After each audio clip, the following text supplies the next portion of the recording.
Hello everybody, and welcome to this devlog of the Outbound Ghost. If you've never seen the game before, it's an adventure game inspired by Paper Mario in terms of its visuals and story structure, and when it comes to gameplay, it's more like Undertale. And so this is the last devlog before I start the Kickstarter campaign on the 12th of July. So if you're watching the video around when it comes out, that's going to be on the Monday, right? And I'm just going to explain a bit more things about the progress that I did this week and how the demo was going to work out. And so you see I just started the game and I'm thrown into this car sequence, and you can't control it or anything, it's just story related. And then when you wake up from the sequence, you'll be near a car crash, so you can put two and two together and you'll be able to understand what's going on. So one of the new things that I added since last week is an interaction, or I guess the mixing of how the bullet hell segments and the normal gameplay works. So you can see now I just had sort of a, not a panic attack, but I had this dream right now, which I'm having, and I have to dodge these bullets. And you can see that I also added some voice acting and some text, which is courtesy of yours truly. So I hope you enjoy that. And you can choose to either dodge all the bullets or go head on and actually try to hit them. And depending on what you do, you'll get a different outcome. So if you want to try out different ways of playing the game, you can try that. In the demo, there's not going to be a lot of variation depending on what you do, but you can keep that in mind for the final game.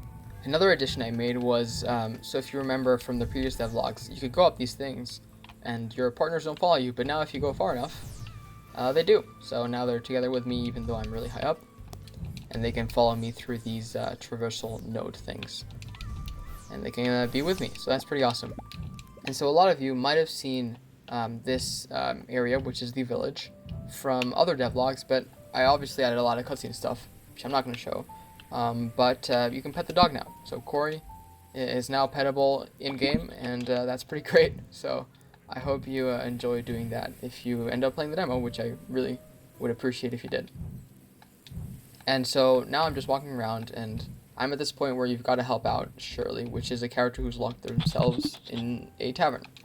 And so you're the only one that can help her get out for some story reasons that if you want to find out, you can play the demo.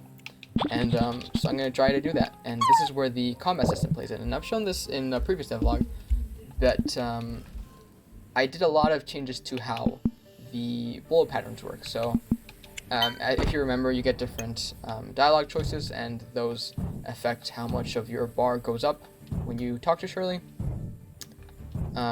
Or any ghost that you're talking to, but in the demo it's just Shirley.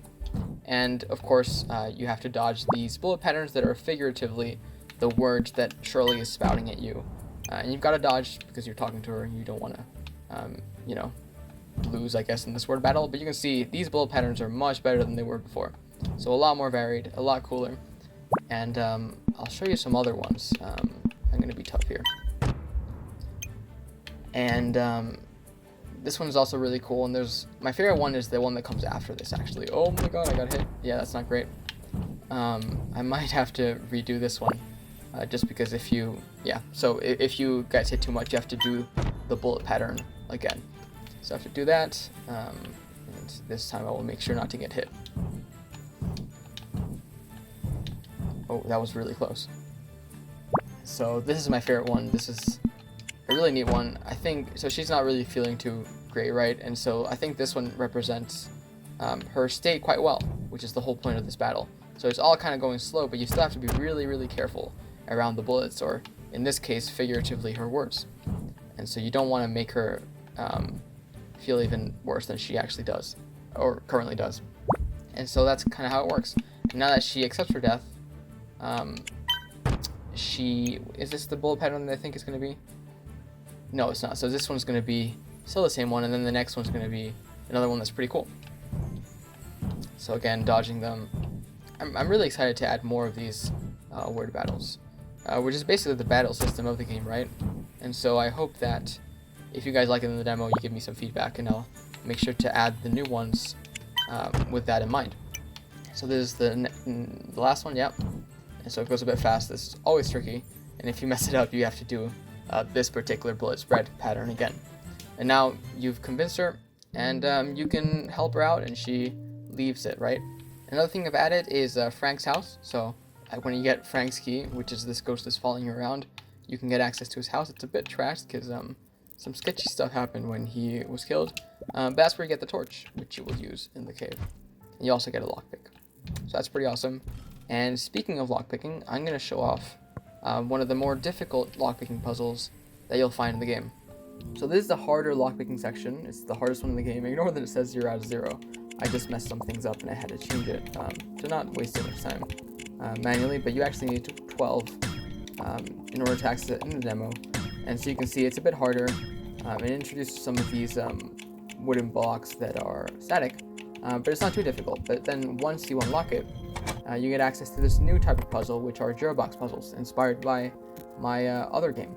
And so you can activate it, and you basically rotate this 3D cube around, and you gotta get the player cube into the star. So this one's not too difficult because it's the first one, but that's just kind of how it works. So as I explained in the previous devlog, there's this cave that you go into when you have a torch, right? You can do all these sort of torch lighting things that open doors. And I've basically finished all of this. So once you do this, you can go into this area, and you will have a little traversal section that also has some lockpicks that you can grab. And so I'll go like this, and then you can go up here, and this is when you've got to help Shirley again because she escaped after you talked to her. So once you finish going through the whole cave, you get this final lockpicking section that is not so difficult as the optional one that I showed earlier, but it's a bit trickier than the first one, and once you complete it, you can go meet Shirley because you've got to help her, right? And so if you take a close look, you can see the star-shaped thing, and we can't use that just yet, but you might notice that every time you go into one of these dream-like sequences, which I'm just going to go into right now, you go out with a ability. So right now, I am in another one of these cryptic sort of dream sequences, and when I come out of it, I will get a little star power that allows me to use those jump pads. And so I'm just going to skip to that right now. So I finished the dream sequence, and I'm just going to come out, and you're like, oh, well, where's everybody, right? It's kind of weird that you just fainted and everybody left you. But you find that these star power things, or star pads, now are shining, and you can use them. And so I'm really happy with how this turned out. I showed it in previous devlogs, but not in the context with the actual game. But you can use them to jump around. And so they're kind of Metroidvania ability gatey sort of thing.